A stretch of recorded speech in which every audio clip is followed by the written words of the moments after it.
Let's get out to the guest hotline right now. A frequent guest of the show here and a guy who was grown into a powerhouse in the world of boxing with his YouTube channel and writing for Ring Magazine, and the former star actor and stand-up comedian. It's the great Mike Montero from Montero on Boxing. What's up, Mike? Hey, what's up, Dave? Well, now, you must have found some of those old clips, huh? Yes, but after you conquered Hollywood in the world of stand-up comedy, then you took on the boxing world. It's unbelievable. That's what happens when you move to L.A., man. Yeah, I just kind of found my way into some of that stuff, and it comes back to haunt me because some of those old, clips and everything are kind of embarrassing. They're fun, though. Well, by the way, you were just talking about the Chargers. I'm watching here. They just blew a kickoff return, fumbled a kickoff return. Yep.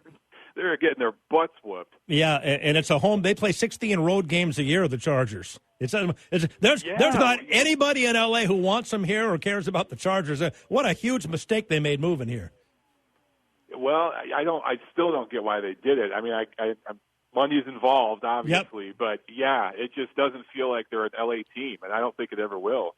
Well, I guess it increases the brand and value of the franchise. I guess that's what the owners thought. But anyway, Mike, first Errol Spence. You were at the fights. We were both there a couple of weeks ago in L.A. Fight of the Year candidate against Sean Porter. Competitive fight, and Spence gets a razor-close unanimous decision over Sean Porter. But it's unbelievable to me, Mike, that car accident he just had, where he's driving at excessive speed. He's not wearing a seatbelt. His Ferrari flips around 5 or 6 times. We all saw the footage on the news. It's an absolute miracle he wasn't killed. I still can't believe it. Yeah, Dave, just insane news. I mean, I traveled to Chicago this week to cover Aleksandr Usyk, who fought there at the Wintrust Arena in the Windy City to make his heavyweight debut. And while we were there, we found out about Errol Spence and everything that had happened. And I'm sure you've seen the videos now. Yes. You've seen surveillance video from some of the local businesses where you see his Ferrari just flipping multiple times. Apparently, and again, I can't confirm this, but he's probably going to face DUI charges. Oh, really? And I think, yes, I think that played a part, strangely enough, that may have played a role if he was intoxicated and him not being too badly hurt, because amazingly, he was ejected from the car. He did not have his seatbelt on, just suffered some face lacerations and broke some teeth, but no broken bones. It's an absolute miracle he's alive, and then on top of that, he didn't even break any bones. So whether he's going to box again, I'm sure he's going to box again, but how this may affect his career, we don't know. But it's something in the air this week, because that happened with Errol Spence, and then in Chicago last night, a fighter out of Long Island, Patrick Day, was knocked out, unconscious, and taken out on a stretcher by the Chicago Commission there. By the Illinois Commission, I should say. They took him to a local hospital. He had several seizures on the way to the hospital, and he suffered a coma. So I think he was placed in a medically induced coma, actually. That hasn't been confirmed. I'm not sure if it was a natural coma or if they put him in a coma, but I do know he's had brain surgery. So right now he's in bad shape. So there's just something in the air this week, Dave. Wow. Well, and you were in Chicago covering Aleksandr Usyk, the unified cruiserweight champion, moving up to heavyweight. His idol is Evander Holyfield, and he's trying to do the same thing that Holyfield did, moving up from cruiser to heavy, and wants to unify the titles. How good is he as a heavyweight? Can he take a heavyweight punch, Mike Montero? And what do you see for his future in the division? Those questions, unfortunately, weren't answered last night. He had an injury earlier this year. He tore a bicep, so he had rehab and everything, and it delayed his debut at the heavyweight division. He was supposed to fight back in May, I believe. So he's had a long year, a long layoff. So they got him in against a guy who's, not in the top 20, not an active guy, but an experienced guy, Chaz Witherspoon, a former Golden Gloves champ out of Philadelphia, big guy, just to see, how Usyk could handle the big size, the big heavyweight fighters. And he looked pretty good. The thing with Usyk is, at cruiserweight, he was never what we call a one-hitter quitter kind of puncher, a guy that could get you out of there with one punch. When he stopped opponents, it was usually from an accumulation of shots, and with his beautiful footwork. He's kind of like a bigger version of Vasily Lomachenko, the way he moves his feet. So I think that's going to be his asset in the heavyweight division, is the footwork, the speed, the athleticism.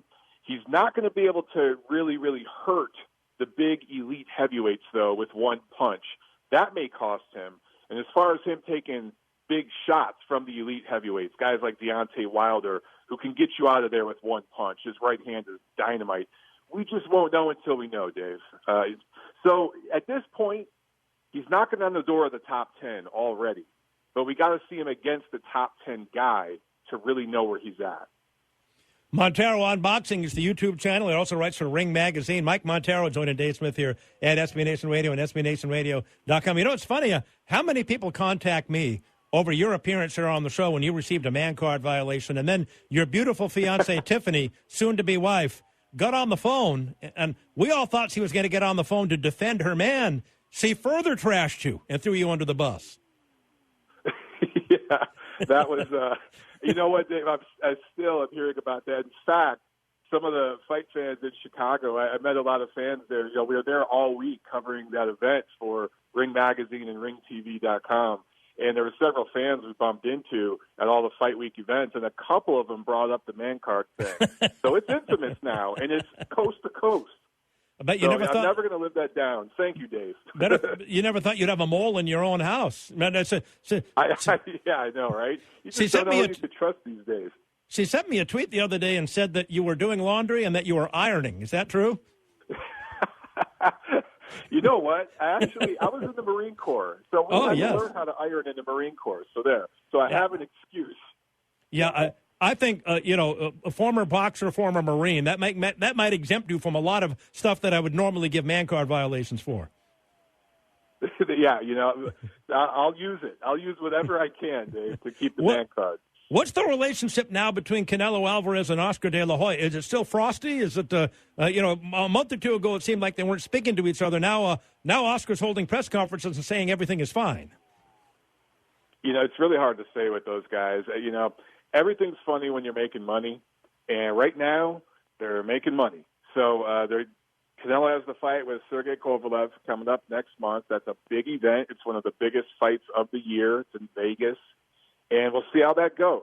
If Canelo wins, that's a big deal for him. He wins a title at light heavyweight against a name in Sergey Kovalev. Although he's, faded past his best, he's still a name.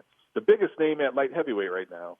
So everything's funny while you're making money. Now, my question is, what happens next year? Because the executives at DAZN, they want a third fight between Canelo and Gennady Golovkin, who just narrowly escaped a fight against Sergiy Derevyanchenko in New York. Oscar De La Hoya wants that fight, obviously, because that's a huge money fight. Canelo Alvarez doesn't. So we'll see what happens then. But I'm predicting, Dave, my magic 8 ball, there will be trouble in paradise. Well, Canelo said after the Derevyanchenko Triple Z fight, he said, well, now there won't be a third fight because Triple Z lost. We all saw Derevyanchenko won, so now there's nothing to prove. He just lost.